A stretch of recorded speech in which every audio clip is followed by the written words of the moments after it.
welcome to this last session, clearly the most important, where we're going to discuss female leadership and what can companies do to promote more women at the top. And I'm delighted to be joined by a woman who truly is at the top. She's at the top of international finance, Deputy Managing Director of the International Monetary Fund, which is, as you know, the world's premier international monetary organization. I think a staff of 3,000 or so in about more than 40 countries. It's the international crisis fighter. Before Nemat joined the IMF in 2011, she ran Britain's Department for International Development, which was probably the most innovative of the international aid agencies. Again, another 2,500 employees. And before that, she was the youngest ever vice president at the World Bank. You are, and I'm going to quote now, I love this. It says in your bio, a global citizen with a global reputation. And I know these kind of official bios tend to exaggerate, but in this case, it really is true. It's not hyperbole. And the most important thing is that Nemat's known to all her friends, and I hope to all of you here we can also call us Minouche. So Minouche, welcome. You're a long-standing friend of mine. I'm delighted to have this conversation with you. And I want to start with the IMF and your experience over the past couple of decades, or in this broad area of international finance, because it seems to me that international finance is an area which is still dominated by men in dark suits, more than many other parts of the international economy. And I, a long time ago, started my career as a lowly economist at the bottom of the IMF. And I remember that there were no women in senior management. There was one woman director, and she was head of human resources, as perhaps one might have expected in that day. And now you are number 2 at the IMF, and the IMF is led by a woman, Christine Lagarde, the former finance minister of France. So it's a huge change. And I wonder if you can start by sort of charting that change through your own career. What were the difficulties that you came across? What were the roadblocks? And now that you're there at the top, how are you trying to improve the environment for others? Well, I mean, I'm afraid your description of the IMF at that time is very accurate. I mean, in 1990, we had 5% of our economists, of our managers, were women. I asked someone recently who had been there a long time in preparation for coming here, you've been here a long time. How has it changed in the last 20 years? And he said to me, well, I remember when I first joined, someone saying to me, oh, you can't send a woman to lead a mission to Africa because the Africans won't take her seriously. And one of his colleagues had told him this, and he said, but what about that woman who is leading a mission to Africa? He said, oh, but she's not a woman. She's a man in women's clothing. So there were a few women, but they were men in women's clothing. And you know what I mean by that. I think now we have women in women's clothing at the IMF, which is culturally probably the biggest change of all. And that's come about through a variety of measures. We set ourselves a target to get 20% of our managers to be women by 2014. We met it actually a bit early. We met it in 2010, so we've raised it now to 25 to 30%. It's not super high. Frankly, I think probably many of you are in organizations where the ratio of female managers is higher. We draw from a very male pool. If you look at our primary recruitment pool, which is PhD programs in economics at leading universities, it's a pool that's 30% women. And if you look at those women, PhD economists who do macroeconomics, which is what the IMF does, it's even less. It's more like 20% What's your women. starting pool of your entry-level economists? It's now 50 to 60%. So our economist program, which I think you were That's recruited what I did. under many, many years But ago. I left. But you left, and you were probably one of a handful. I actually left, it must be said, in part because of the structure and kind of character of the IMF in that day. Well, now we've been kind of overhiring relative to the market. So we hire 50 to 60% of our entry pool is women. And we've also set ourselves a recruitment target at mid-career of 50% women, which we haven't met yet. We're at 37% at the moment. It's been harder at mid-career, but as in most organizations, at junior grades, it's much easier to recruit a diverse pool. And what tools are you using to get from what is now a reasonably high proportion at entry level to that manager level? There are lots of things that lots of organizations are trying. What have you found that's useful? We actually have introduced the panoply of things that probably many of you have. We have a diversity champion, a diversity advisor to management. We have diversity champions in every department in the IMF. We have a diversity scorecard. There are benchmarks. Managers are held accountable to meeting these benchmarks. There are traffic lights which flash red when they're not meeting their targets for recruitment, both of gender and nationality diversity, which is also important to us at the IMF. We also do supportive things, mentoring programs, networking programs for women economists. And then we also do the kind of good HR policies like flexible working, super generous maternity, paternity, and adoption leave, on-site childcare. And so we've done pretty much everything everybody else has done, and we've kind of tried to benchmark ourselves. I can't say that I would point to one policy which was really decisive. I think the holding managers to account has been quite key, but I think, every woman's different. For some women, the on-site childcare is absolutely critical for her staying at the IMF. For another woman, it's the mentoring program, which has been really supportive. So I think, what we have found is that you kind of need to do everything, because if you're going to support women, they all have different needs, and you need to do it all. And is there a sort of critical mass that once you hit a certain point, things snowball? Do you think you're there yet? Do you need to go further? I don't think we're there yet. I think in most organizations, the critical mass numbers are different. There's been some research that shows on boards, it's 3. You need at least 3 women board members before it really starts the board tends to work a bit differently. I think in management, I think you have to get closer to 30 to 40%, and we're still short. And how much difference does it make having a woman at the very top and as the number 2? I mean, Christine Lagarde has herself made a very big deal of promoting, and we'll talk about this board policy terms in a minute, but of promoting women and women in leadership roles. Has that made a difference? I think, I think it has. I have to say, I can't think of a single appointment that we have made in the last 2 years which was based on gender. Not a single one. And I think we've been very conscientious about keeping the playing field level. But we have tried very hard to push to diversify the pipeline. So the pipeline is more diverse, but then everybody's held to the same standards when it comes to promotion. But I do think that symbolically, both internally, but also particularly externally, it's made a huge difference having a woman at the top. People see the IMF in a very different way. And I think she's been very good at playing with it. When we had to raise and mobilize $1 trillion pot of funds to save the world economy, she said, "I'm going around the world with my handbag." And she, and she was kind of playing with it's different. There's a woman at the top, and you're going to give me $1 trillion, which was a kind of nice mix of traditional female, but also fairly untraditional big When money. we were speaking earlier, you mentioned that, and I was, I guess, surprised at this, that DFID, the Department of International Development in England, and indeed British ministries, were more diverse, and that there were far more women in senior management. How much, if you compare the two, what difference does it make? What are the consequences for the sort of culture of an organization of having more women at the top in the public sector? I mean, it's perilous ground to say that women manage differently than men, and organizations feel differently when there are more women. So I don't want to say that. I can speak from my personal experience, which is when I worked in an environment where the department that I used to run in the UK, where we had 40% women in management, in the senior civil service, as it was called, and we reached a critical mass where half the government departments, 50%, were being run by women permanent secretaries. So it was really quite significantly different. When I walk into a meeting today and I'm the only woman, or one of 2 women, I don't spend a lot of time thinking about the fact that I'm a woman at work. I don't. I have other things to worry about. But there is that moment of, where you kind of gasp for a second and think, oh, God, I'm the only woman in this room. I didn't feel that there.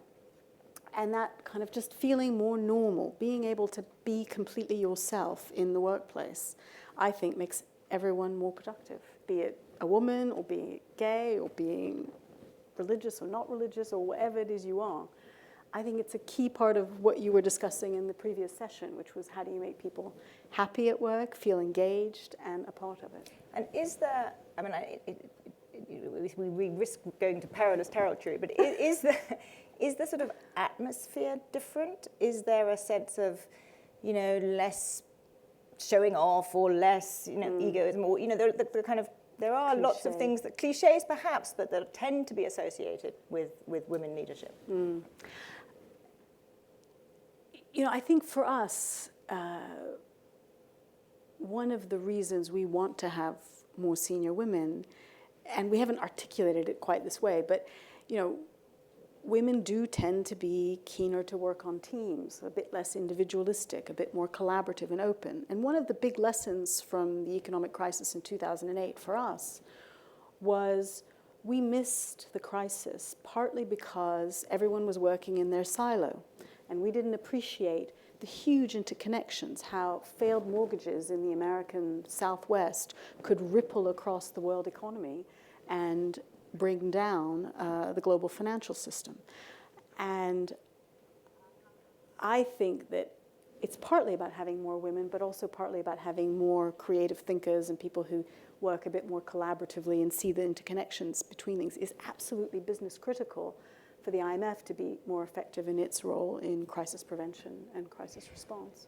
One thing that the IMF is obviously a really interesting example as an organization, but it's also a public policy institution, and you are increasingly thinking about the role of women within the economy and the kinds of institutions and the kinds of support mechanisms that would encourage more women in the workplace. And I understand you've actually been doing more and more research onto that. What kind of lessons are you drawing as an organization about what public policies are helpful? Yeah. Well, first, I think there isn't enough attention paid to the huge economic impact that growing female labor force participation has had. If you look at the US, for example, the increased number of women in the labor force in the last 40 years in the US has meant that US output is 25% higher today than it would have been otherwise. So everyone in the US is a quarter richer because of the growth of female labor force participation. The evidence in companies is also now widely recognized. There are lots of statistics you can cite. Fortune 500 companies that do well on women are 18 to 69% more profitable than Fortune 500 countries that don't do particularly well on women. So, the evidence is pretty clear. I guess the causality could go one or the other way. There's a debate about the causality, and what people say is, how do you know it's the fact that they have women or the fact that they're progressive companies that have good HR policies in general? But then I would say, well, be progressive. That if that leads to higher profitability and better performance, be progressive. So I think the economic evidence is clear. And what we've been recently doing some work across countries in our annual assessments of different countries around the world, and looked at countries like, say, Japan or Italy, where in our reviews of those economies, it was very clear to us that, unless these are countries which have highly educated women, very low female labor force participation for a variety of reasons, cultural, policy, social, and so on. And so we've been recommending to the Italians and the Japanese, you need to change policies to make it easier for women to go to work. And of course, childcare is a key piece of that. Publicly provided, affordable childcare is absolutely critical. But there are also policy issues. In the US, for example, second earners often put people in higher tax brackets. And so it makes it disadvantageous for usually women to go to work. Many countries don't tax second earners. Everybody pays their own tax. You're not affected by the tax bracket that your partner is in. So policies like that discriminate against women, and if they were changed, would increase female labor force participation. So in fact, on Monday, we're going to put out, for the first time, a policy paper that we've done on looking at what policies affect women at work and which countries have figured out which policies result in women being more productive in the workforce. Which countries are at the top of the list? I think I can imagine, but... It's the Nordics. The usual suspects, Norway, Sweden, Denmark. They also happen to be, the highest rated in terms of all the happiness indicators, which is, no coincidence, I think. But we'll return to the Nordics in a second, but what about the US? And the US is interesting, because the US, as you say, there was a huge increase in female labor force participation, but the last decade or so, it's leveled off, and in fact, it's now going down, and it's one of the kind of puzzles of why labor force participation is so low, is this decline in women's labor force participation. is it? I mean, is there some peak that you reach, or is it that the US has fallen short on tax policy, childcare, paid maternity leave? I mean, the US we've got a fantastic table in this paper, which shows how different countries' policies on paid maternity leave is, which in the US is 0, in terms of publicly mandated paid maternity leave, and in countries like France, where or some of the Nordic countries, you get 2 or 3 years of paid maternity leave. And not surprisingly, women do leave the workforce when they're pregnant, but they always come back because they have a easy return. But isn't there some evidence that suggests those continental European countries with extremely strong maternity leave, but also quite rigid rules, have a lot of part-time workers, women workers, but they tend to have actually relatively few women at the very top too. That that there can be kind of potential side effects from some of these mandated changes. Yeah, I think that's true for countries like Germany, where a lot of women have moved into these part-time mini jobs, which enable them to continue to work part-time, but also look after children. But I think the Nordics have cracked that because they have many women in senior positions. There's been some controversy around that. Norway's quotas, for example. I was going to get to that. One thing they do is they have quotas for women on boards. I think Norway pioneered this with mixed evidence. And there's certainly some studies that suggest that those companies have not done terribly well. What's your sense of that? I mean, I think one of the criticisms of the Norwegian targets on boards, I think the target is 40% of board members have to be women in Norway. And they've moved there very, very quickly. Some people argue that it's actually depleted senior women from corporations, so that now so many women are having to move on to boards that they're actually not in the management chain anymore. And many women are having to do multiple, as always, there's a narrow pool, so because they moved very quickly and legally mandated this, so there are a handful of women on multiple boards, and it's not clear that that's worked very well. But I had an interesting conversation. I spent quite a lot of time earlier this year in Germany, which is I think, basically appalling in terms of women in leadership. I mean, really Neanderthal, actually. But it does have a fair number of women working, but I think the average of 18 hours a week, I think, and very, very, very, I think basically hardly, I think not a single CEO in the DAX is women, or very, very few, and very few women at the top. And I happened to be in Germany when Sheryl Sandberg came to do her, tour, her Lean In tour, and she was, telling Germans to lean in, and it was an interesting sort of media reaction there, because there was at some level sort of slight bafflement, and then of course being Germany there was an awful lot of sort of very earnest discussion about it. But the general tone was that this was it was really quite sort of a generation ago compared to even where you were in the Anglo-Saxon world, and that made me think, well, maybe this whole idea of quotas is not as dumb as the sort of free market side of me thinks, because you actually really do have to get a push for sort of role models, and you have to get a push to have sort of enough people there, enough women in those kinds of positions that you can actually say, look, it can work, and you can sort of start getting a pipeline. Yeah. So I find myself very torn, because I think that quotas, I sort of instinctively am against quotas, and yet, maybe it's not a coincidence that the Nordics that's part of the Nordic recipe. It's a tough issue. I mean, I'll just give you an example.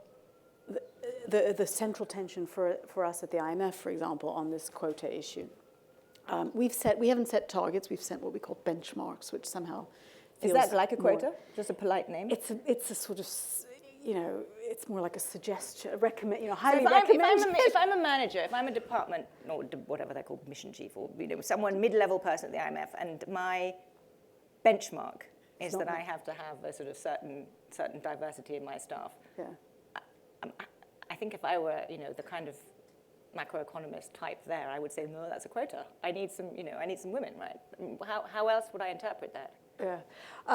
The way we enforce it is it's kind of comply or explain, So it's kind of, if you have a reasonable explanation, but you have to show you tried. So just as an example, every interview panel that interviews people for positions has to be diverse.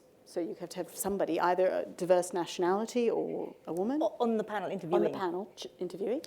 Every shortlist has to be diverse. And if it's not diverse, you have to get an exception from me. And I have to sign a bit of paper saying, you really tried hard, and you have to explain how you really tried hard to get diverse candidates to apply for that job. And if you have a credible story that you really tried hard, and we were looking for someone to go to Mauritania, and we couldn't find a single woman who was willing to go live in Mauritania, and we tried these 3 people, then you get an exception. But at least you have to show that you tried. So that's kind of how we've approached it. And is there, and I'm going to open to questions in a second, because I'm sure you'll all have interesting insights on this from your own perspective. Is there any sense of kind of backlash, or this isn't fair, or this is X person is only there because she's a woman? I'd say 2 things. I think the biggest problem and the toughest part for us has been the fact that our staff is not growing rapidly, and we have a very low attrition rate. So we lose only 4% of our staff every year, and that's pretty much only to retirement. Hardly anybody leaves the IMF because it's such a wonderful employer. And so the problem is that we have a stock which is not which is kind of medium diverse, not as diverse as we'd like, and we don't have many people leaving. And so we can only improve our diversity with the flow, and the flow is a trickle. And many staff who are not diverse blame the fact that they're not being promoted on the diversity agenda, whereas actually the reason they're not being promoted is because we're not growing and nobody's leaving. And I think that's been the biggest source of friction and backlash. Having said that, we just did a staff survey recently where we asked people, do you see the benefits of the diversity agenda in the organization? And there was a 10% gap between men and women. 10% more women said they thought it was a good thing than the men. But even the men said, 59% of the men said that they thought it was a good thing. So the vast majority of men thought it was a good thing. So that was a bit reassuring. Good thing for the functioning of the organization. That's very interesting. Are there those of you who've had this experience in your own institutions? Does this ring true, the kinds of things that Minouche is describing that she's been doing? Is the fund behind the curve? Maybe you can get some tips here, actually, on what the fund also could be doing, or indeed any other questions. Yes? I might do this without a microphone. Sure. Not. Do you mind introducing yourself, just for my benefit? I'm Katia Bennett-Satter. I come from the United Nations Development Programme. I've been sort of going a few times, especially because I've just arrived at the UNDP from the private sector in Germany, where I work for Siemens, which I just want to point out has 2 female board members, but a male CEO. And there are a couple of things that I especially hearing IMF is aiming for the same things that we have in actually, sitting next to my colleague from UNICEF, that actually has gender parity of 50%, which is great. Yet, we still all have the same problems at the very top. And going back to what you said about the Nordics, I'm Swedish, so I grew up in a quota system where we've had a parliament with 52% women for ages. And I'm principally against the quota, but I can now, some 20 years later, see the culture change that it has actually implied. And I think that's the way to look at it. Not necessarily say, oh, you need to have one man, one woman sort of thing, but actually look at what is the impact on society. So I guess I don't really have a real question, but I do see the same trends. We haven't managed to find the magic formula, because in Sweden, top leadership still hasn't cracked the idea of getting more women up there. Top leadership in the private sector. Private sector and the public sector. I mean, the still has to be a female prime minister. How many of you think that a quota for women on boards would actually be a good idea? Interesting. A minority, but not none of you. I mean, more than probably 10. And how many think it would be a really terrible idea and very harmful? Fewer. Oh, that's interesting. That's very interesting. Any more questions, comments? Yes.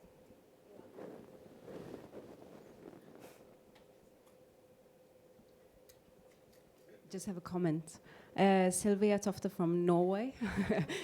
And I think one of the challenges with the quota is that you don't know if they pick you for your qualities and your expertise, but that you are a woman.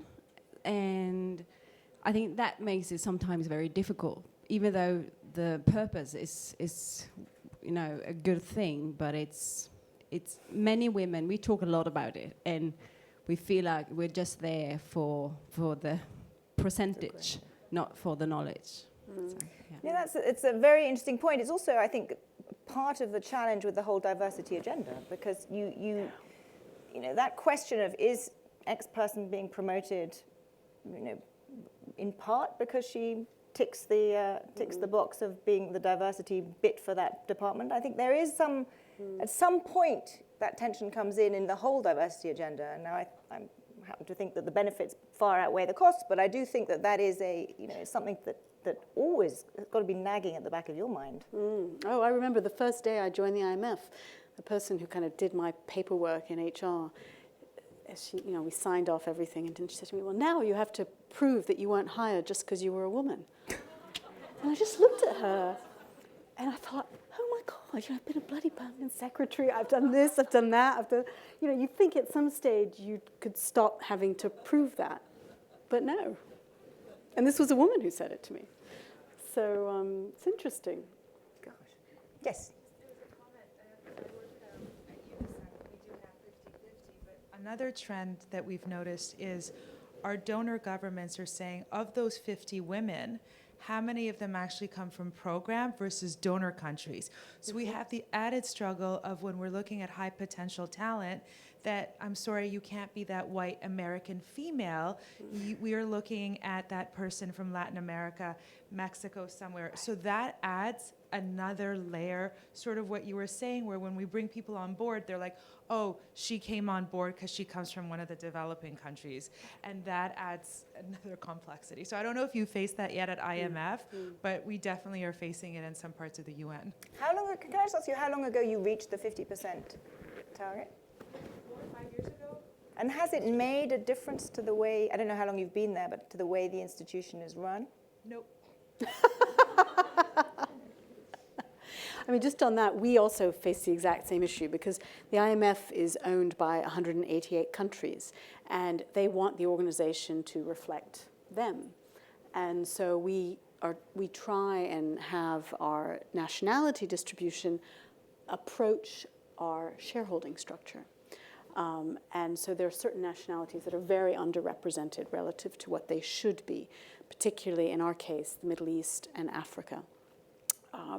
And East Asia was underrepresented, as was Eastern Europe, but we've managed to almost catch up in those areas. But it is certainly another layer of complexity for us, as well as, many are now also talking about the wider diversity agenda, diversity of ideas, diversity of training. Why do you recruit from the top 20 schools? Shouldn't you recruit more widely? Once you broaden it, the whole thing gets a lot more complicated. Very complicated. Any more? Yes. No. And don't take offense, I am the mother of a 16-year-old son. It's interesting that the top 2 individuals at the IMF are females in a time when the amount of crisis from a country perspective has been really at an all-time high. And I just wonder if the correlation of ability to manage out of crisis had any sort of connectivity to the gender of the top 2 at the IMF. Well, my boss, Christine Lagarde, always says, if it had been Lehman Sisters, we would have never got into this mess. And actually, I think there's another interesting, I also worked at Iceland, which was the first economy in the world that kind of started this crisis, where the crisis manifested itself. After it blew up, after this kind of hyper-debt-fueled, banker-inflated economic mess, they elected a female, and by the way, lesbian prime minister, and the finance minister was a woman, and the bank restructuring head was a woman. They hired a completely female cabinet after the crisis blew up. So there was, who knows? But there is some, maybe psychological element whereby people felt, actually after this we need some women in to clean up this mess. Any more questions? Yes. Sort of a comment and a question just to build on the point about quotas. It's interesting, for me, the people who tend to ask whether they're being made a partner or a CEO because it's a quota tend to be women. So I've never heard a man say, am I being promoted because I'm a man? And I wonder if there is, I've just never heard that. It's usually women like saying to you, now you have to prove that it's not just because you're a woman. And I'm just wondering, are there other inherent cultural or psychological things that you think are holding women back from sort of progressing to the top? It's funny, I had a boss once, and he once told me his disco theory as to why women didn't progress. And so this is partly generational. Some of you are younger than me. So anyway, remember discos? In the olden days in discos, the men would ask women to dance, and the women would wait to be asked. And that was in the olden days. I don't think that happens anymore. It doesn't happen anymore. But there was this, I saw it when I was in the Department for International Development in the UK when we had a promotion round. There were criteria, and we opened it up, and people who felt they should be promoted put their names forward. And there were a lot of men who put their names forward, most of whom met 2 or 3 of the 10 criteria. And the women, unless they met all 10 criteria on the list, they didn't apply. And they were waiting to be asked. So we put a halt to the process and said, wait, this can't be. And we went to a lot of the women who we had expected to put their names forward for promotion and asked them, why didn't you apply?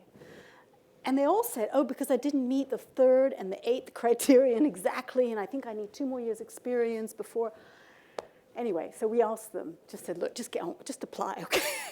And in the end, many of them got through. But if we hadn't halted the process and paid attention to what was going on.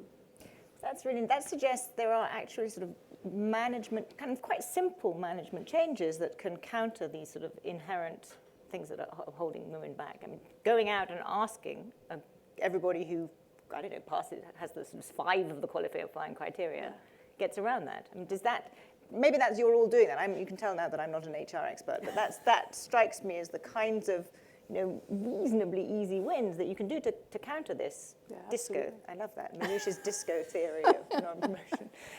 We are nearing the end of our time, but if there are one more question or comment? Yes. As you reflect on the movement towards male and female balance in your organization, what do you think it took to really get the majority, being the male population, to engage and adopt this process or this movement? And how was the initial reaction, now being 59% in support? But I don't imagine it was like that in the beginning. Mm-hmm. I think it's getting easier because the younger generation of men is different. The older generation who are at the top of the IMF grew up in a different era. Their expectations about how much time they would get to spend with their own children were different. Younger men actually have different expectations about the hours they're willing to work. In the olden days in the IMF, it was completely normal. You would be sent to a country on mission for 2, 3, 4 weeks. You were allowed 1 phone call home a week. And you would be expected to work late into the night every night and beaver away, and people would shove, work under each other's hotel room doors while they were away. Younger generation, these Generation Y types, they don't think that is appropriate for the workplace, and they expect to have time for other things in their lives. They expect to be able to spend a lot of time with their families. And also, they grew up in a much more egalitarian. They were trained at universities where there were many more women than before. So I do think that it will get easier rather than harder, and it has a lot to do with where younger men today are just different and have grown up in a very different world than older men. And so I think the buy-in will get easier over time. So does that mean that over time, even this paucity of women at the very top will change too? I mean, there's sort of 2 interesting, perhaps slightly juxtaposed ideas here. One is the sort of, I'm going to caricature a bit, but the kind of Swedish example, which is you have to have quotas to force it and to get some role models, or it'll all happen actually organically as societies change, as men change, as over time things will.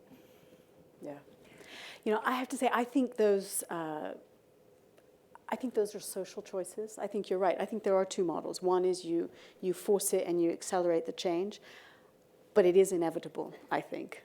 It will happen. The question is whether it will happen in a decade or in 50 years. And I think different countries are going to make different choices. But I think all I would observe is that those countries that have made the choice to accelerate the pace of female labor force participation and contributions to the workplace are richer and happier. That is a terrific note to end on. Manoush, thank you very much. I'm